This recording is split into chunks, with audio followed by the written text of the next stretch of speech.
छात्रों सुप्रभातम। आज व्याकरण के अंतर्गत हम संधि प्रकरण पढ़ेंगे। संधि संधि किसे कहते हैं? दो वर्णों के मेल को संधि कहते हैं। उसमें भी दो निकटतम वर्ण यानी कि प्लस से पहले का वर्ण और प्लस के बाद वाला आने वाला वर्ण जो अति निकटतम है, उन दोनों वर्णों के मेल से जो विकार पैदा होता है, जो नया शब्द बनता है, उसे हम संधि कहते हैं। अब संधि के प्रकार, संधि के कितने प्रकार हैं? संधि के 3 प्रकार हैं: स्वर संधि, व्यंजन संधि और विसर्ग संधि। तो दो स्वरों के मेल से जो विकार पैदा होगा उसे स्वर संधि कहेंगे। प्लस से पहले का ये अंतिम पद का अंतिम वर्ण और यहाँ पद का प्रथम वर्ण, इन दोनों निकटतम स्वरों के मेल से जो विकार उत्पन्न होगा उसे स्वर संधि कहेंगे। व्यंजन संधि में दो व्यंजनों के मेल से जो विकार उत्पन्न होता है उसे व्यंजन संधि कहते हैं।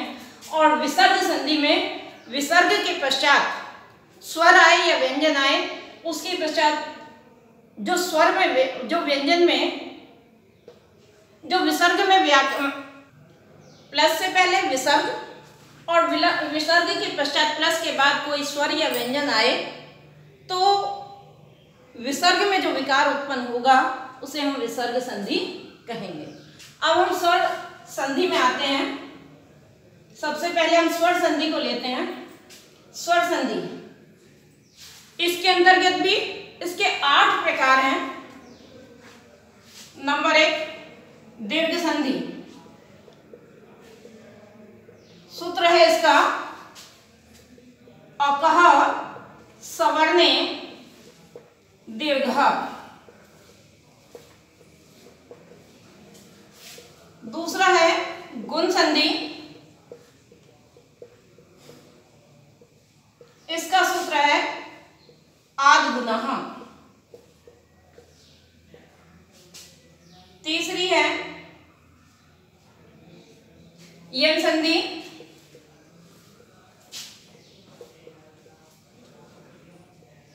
इसका सूत्र है इको यनचि।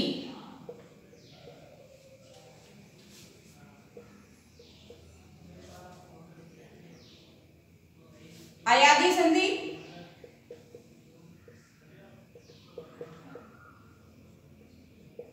इसका सूत्र है एचो अय। अयादि संधि एचो वाय व। वृद्धि संधि वृद्धि रेचि।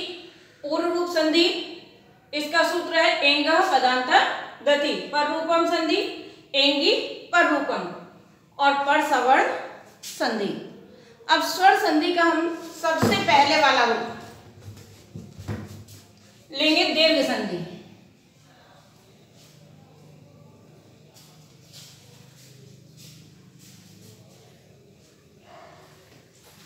अकः सवर्णे दीर्घः, अर्थात अक प्रत्याहार के पश्चात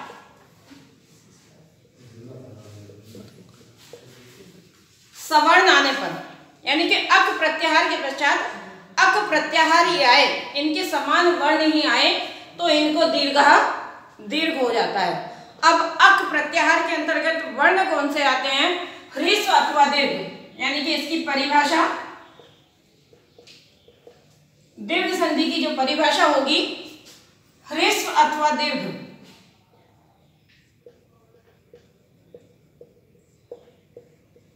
ह्रीस्व का अर्थ है छोटे और दीर्घ का मतलब बड़े।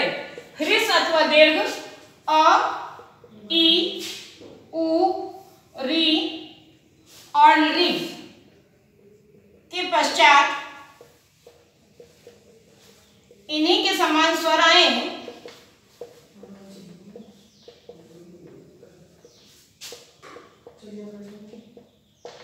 तो इनको क्रमशः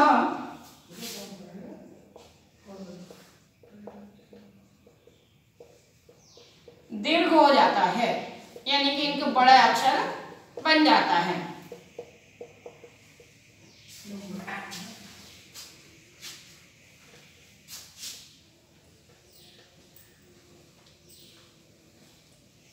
अब ह्रस्व अथवा दीर्घ में क्या होगा? अ प्लस अ और आ प्लस अ बराबर आ, ई ई प्लस ई ई बराबर ई, उ उ उ प्लस बराबर उ, री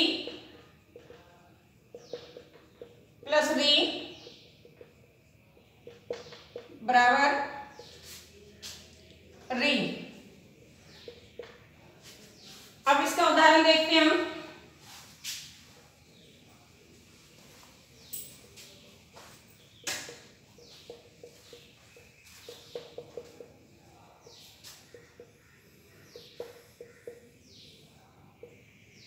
और आगे उदाहरण देखिए, जैसे है मत प्लस अनुसारम, मत त प्लस अ, यानी कि त में काहे की ध्वनि आ रही है? अ की। तो यहां से अगर हम अ को निकाल लेंगे तो हमारा क्या बचा? तो हलंत बचा, अ ये निकला, और इधर वाला निकटतम दोनों क्या हुए? ये अ हुआ, नुसारम, और अ मिलके आ बन गया। तो क्या बना? जब अ हमारा यहाँ चला गया त में, क्योंकि हमारा त जो है वो स्वर विहीन है, और स्वर विहीन व्यंजन में जब हम आगे के आगामी स्वर को जोड़ते हैं तो हमारा क्या बना? मतानुसारम।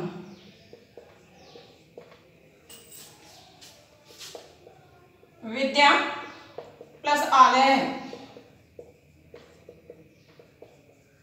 विद्या आ प्लस आ ल्यह, दोनों क्या हो गया? आ हो गया, और जब इस आ को हमने इसमें जोड़ा तो क्या बन गया? विद्यालय। आ गया समझ में? अब लेते हैं हम ई का उदाहरण।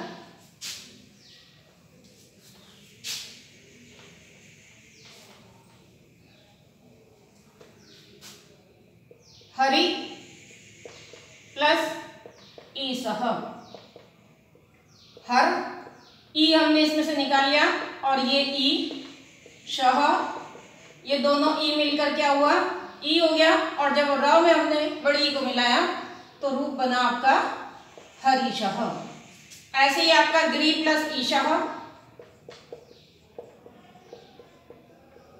गिरीशह, नदी प्लस ईशह, नदीशह बन गया। ऊ का उदाहरण देखते हैं।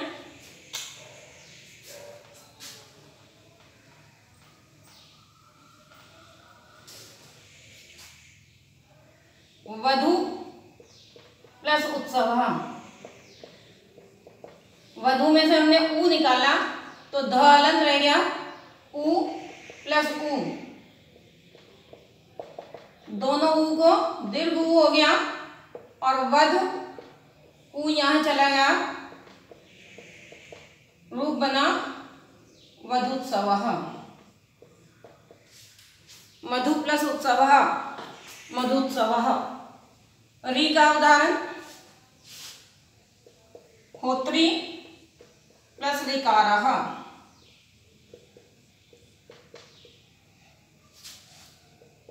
होत री निकाला प्लस री कारः, दोनों री को दीर्घ री हो गया, और जब दीर्घ री त में मिली तो होत्री कारः, हवन करने वाला।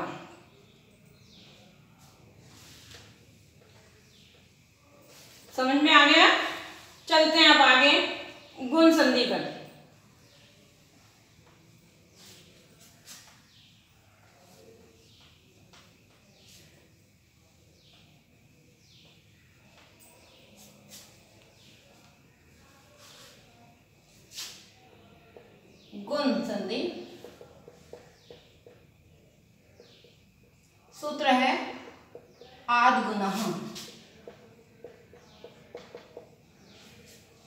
परिभाषा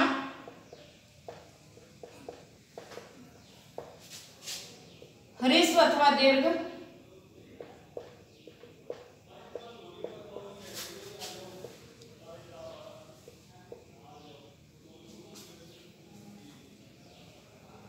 परिभाषा है यदि ए आ के पश्चात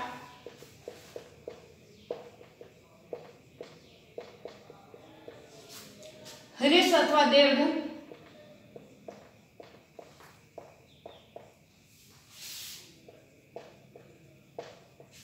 ई उ री और री आए तो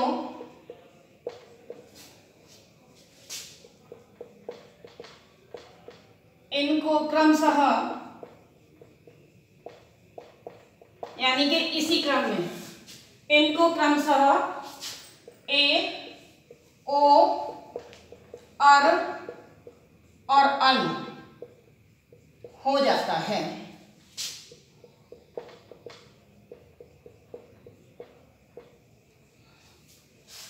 यानी कि अ या आ और प्लस ई मिलकर ए होगा, ए आ प्लस उ मिलकर ओ होगा और अ प्लस री मिलकर अर होगा और अ की ध्वनि पहले हो और री हो तो उसको अल होगा। जैसे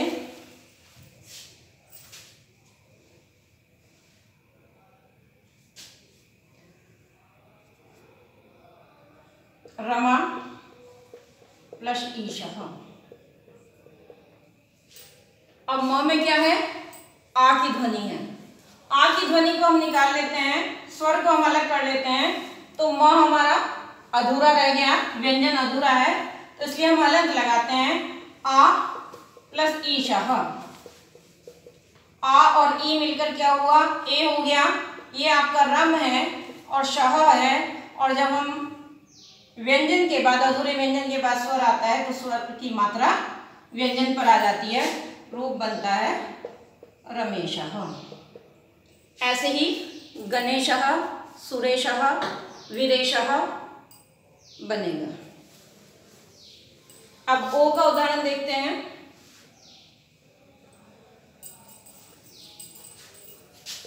पर प्लस उपकारः। र में से आ निकालिए, उ और कारः, और अ और उ मिलकर के क्या हुआ, ओ हुआ। पर कारः, ओ को आपने र में लगा दिया तो रूप बना आपका प्रोपकारः। महा धन उत्सवः महोत्सवः।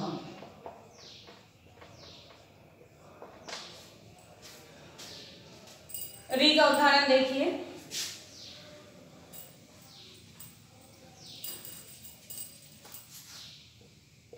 मह प्लस ऋषि,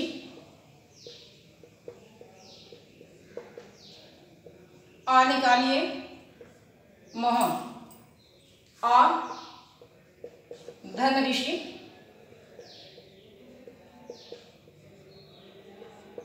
आ और री को मिलकर क्या होना है, अर हो जाना है, और ये आपका मह है और शिही। और यहाँ चला गया ह में, आधा र के बाद फिर व्यंजन है तो र क्या कहाँ जाएगा, महर्षि। राजा प्लस ऋषि, राजर्षि।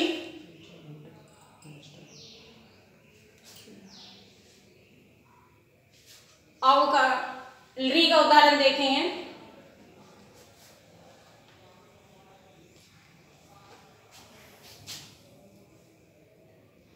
तब प्लस ऋकारः। व हलंत हो गया, अ निकाला और री कारः क्या बन गया, अल। तब ये है और कारः, अ कहाँ चला गया, व में चला गया।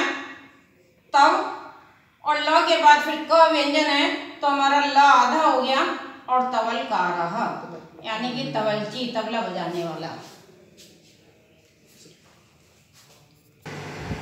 यन संधि सूत्र है इको यणची, यानी कि इक प्रत्याहार को या पश्चात यदि कोई असमान स्वर आए तो इसको यन हो जाता है।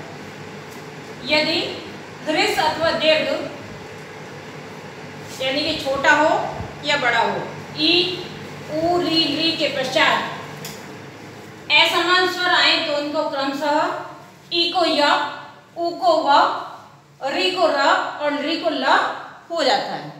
ध्यान रखना यह है कि ई को य जो होगा वो हलंत होगा यानी कि अधूरा व्यंजन होगा और इसके बाद आने वाला जो स्वर है वो इसमें सम्मिलित हो जाएगा। जैसे प्रति प्लस एक, प्रति ता में कहाँ की ध्वनि है, ता के बाद ध्वनि ई की आ रही है प्लस एक। तो अब जब हम इसमें से ई अलग कर लेंगे तो आपके पास बचा त हलंत आधा वर्ण ई प्लस एक। ई को क्या होना है हमारा, य होना है, ये आपका प्रत है और ये एक है। तो आधे त के बाद आधा य है तो आधा त ही बनेगा। य के बाद ए है, स्वर है, तो ये ए व्यंजन में समाहित हो जाएगा, रूप बनेगा प्रत्येक। इसी तरह यदि प्लस अपि, यद ई प्लस अपि, ई को य हो गया, यद अपि और अ आपका य में चला गया तो रूप बना आपका यद्यपि। या तो आप इसे ऐसे बना लें या फिर ये ऐसे बन जाता है। इसमें ये द है और ये य है, यद्यपि इसके दोनों ही रूप सही माने जाएंगे। ई को य, ऊ को व, सु प्लस आगतम। सु में से अ निकाल, ऊ निकाला तो स आधा रह गया, ऊ आगतम। ऊ को क्या होना है, व्यंजन स आगतम, आधा स फिर आधा व्यंजन है, व्यंजन के बाद आधा व्यंजन है और आ आपका इस व में चला गया, रूप बना स्वागतम। क्लियर?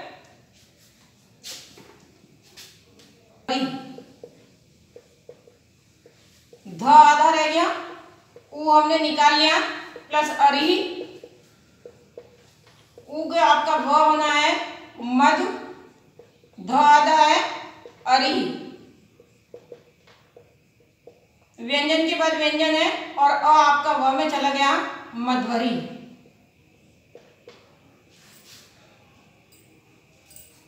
री को र,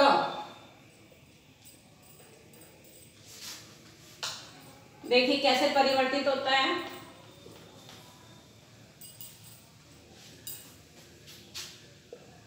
पितरी प्लस आज्ञा, पित री हमने अलग कर लिया और आज्ञा। री को आपका र हो गया, होना आधा ही है, आज्ञा। त और र मिलकर क्या बना, त्र, और आ आपका यहां चला गया तो आ की मात्रा यहां लग गई, पित्राज्ञा। ऐसे ही मातृ प्लस आज्ञा, मात्राज्ञा,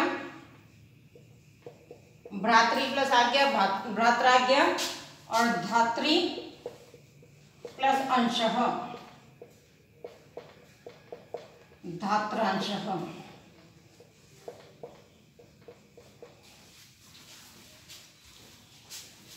क्लियर होगी? अब हम चौथी उस पर चलते हैं, संधि पर।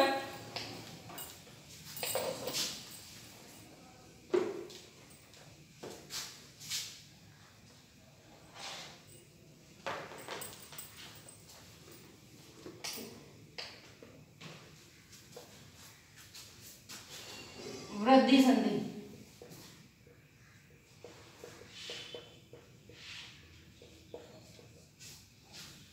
सूत्र है वृद्धि रेची।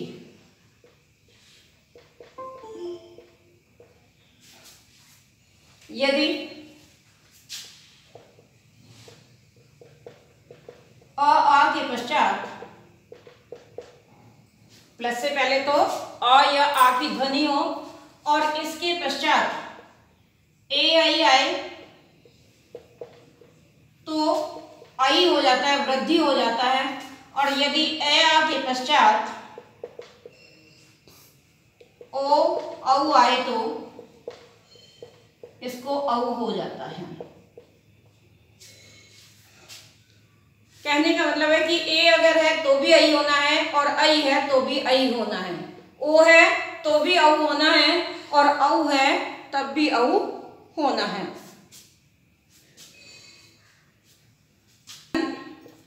प्लस ऐश्वर्य, न में अ की ध्वनि है, अ प्लस ए, दोनों को मिलके क्या होना है, आई, धन ऐश्वर्य, और आई की मात्रा आधा व्यंजन है तो इस पर चली गई, धन ऐश्वर्य।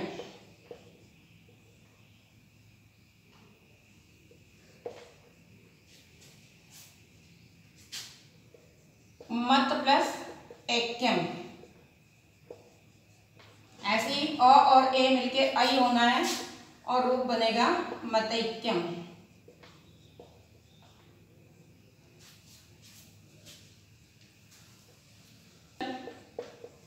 प्लस ओघ, ल में से अ निकाल लिया, प्लस ओ और घ, इसको औ हो गया, औ यहां चला गया, घ, रूप बना जलौघ।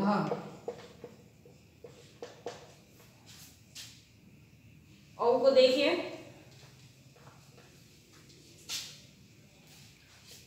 वन प्लस औषधि,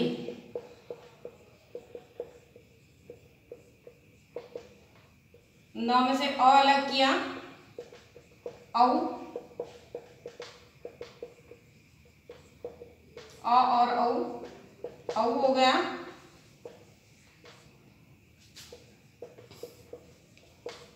और औ आपका न में मिल गया, रूप बन गया वनौषधि। उम्मीद है इतना समझ में आ गया होगा। अयादि संधि,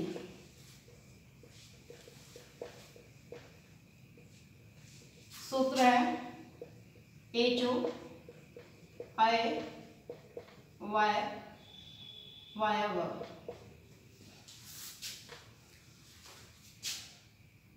परिभाषा, अभी आपने पढ़ा था वृद्धि संधि कि ए आ के पश्चात ए आई ओ आता है, लेकिन इस ये उल्टा हो जाएगा।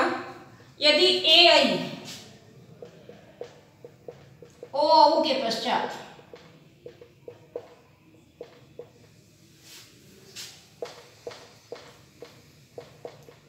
कोई भी स्वर आए,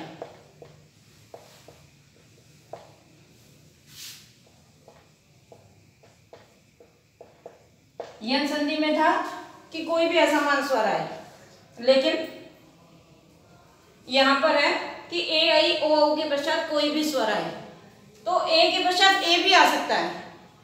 समान स्वर में क्या था, अकह सवर्ण दीर्घा का जो हमने पढ़ा था सुर में, दीर्घ संधि में, उसमें ये वर्ण नहीं है, ये स्वर नहीं है, वहां अ ई उ री री है, तो ये उनसे इतर है। इसलिए यदि ए के पश्चात ए आ जाए, ओ के पश्चात ओ आ जाए तो भी कोई हर्ज नहीं है। केवल जो विकार उत्पन्न होना है वो विकार इन चारों वर्णों में होना है, ए आई ओ में होना है। स्वर आए तो इनको क्रमशः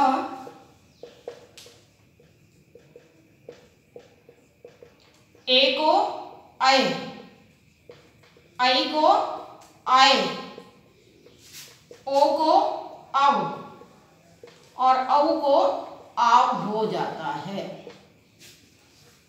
ए को आए, आई को आए, ओ को औ और औ को आव हो जाता है। लेकिन ध्यान रहे य और व हलंत हैं, अधूरे हैं, क्योंकि इसके बाद जो भी स्वर आएगा वो आपके व में और य में मिलेगा। जैसे ने प्लस अनम। ध्यान देखिए, अब ए न में क्या है, ने ध्वनि एक ही है तो ए को अलग कर लेते हैं। फिर आपका है अनम, ए को क्या होना है, आय होना है, अनम। अब न आधा है, उसके बाद स्वर है तो हमारा स्वर न में चला गया, क्या बन गया, न। य व्यंजन है, अधूरा है, इसके बाद स्वर है तो यहां आ गया नयनम। आएगा उदाहरण देखिए, नई प्लस अकह, न अलग कर लिया, आई अलग कर लिया, अकह, आई को आय होना है, अकह। आ ना में चला गया न, और य में चला गया य, और कह नाय कह। अगर यहाँ नई प्लस इका हो जाए तो यहाँ क्या होगा, नई प्लस इका,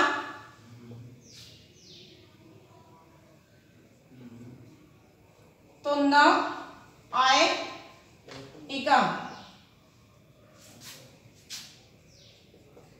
ई आपका यहां चला जाएगा, आ यहां चला जाएगा, रूप बनेगा आपका नायिका। गई प्लस इका, गायिका। गई प्लस अकह, गायकह।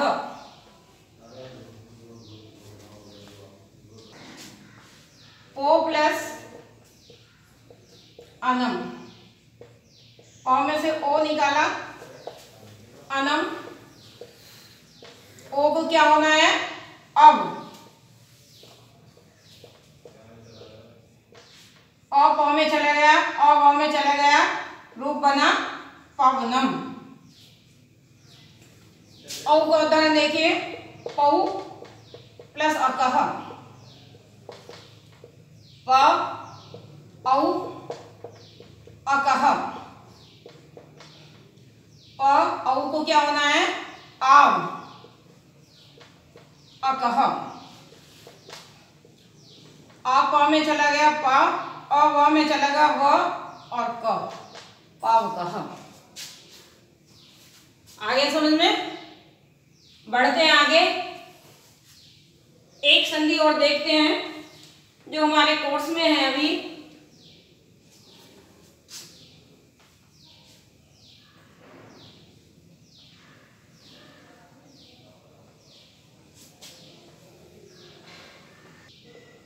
पूर्व रूप संधि।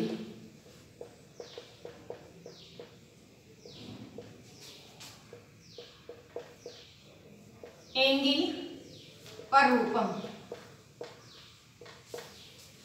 पूर्व संधि में क्या है कि यदि पदांत, परिभाषा है, यदि पदांत ए और ओ के पश्चात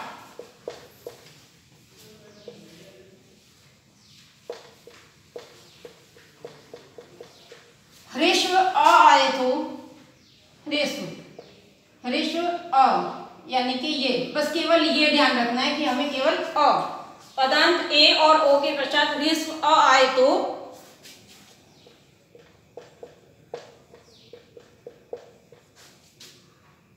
अ को पूर्व रूप हो जाता है।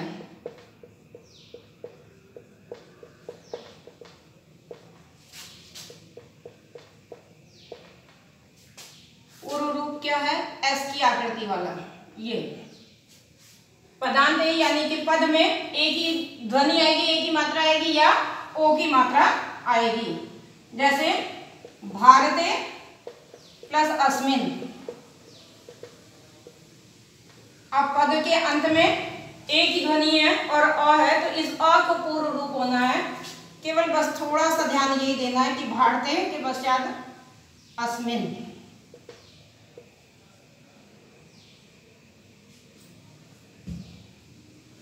शिवो प्लस अहम।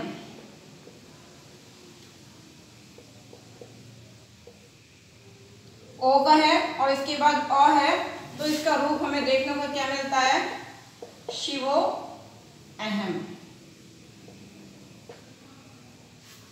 इति सिद्धम। धन्यवाद।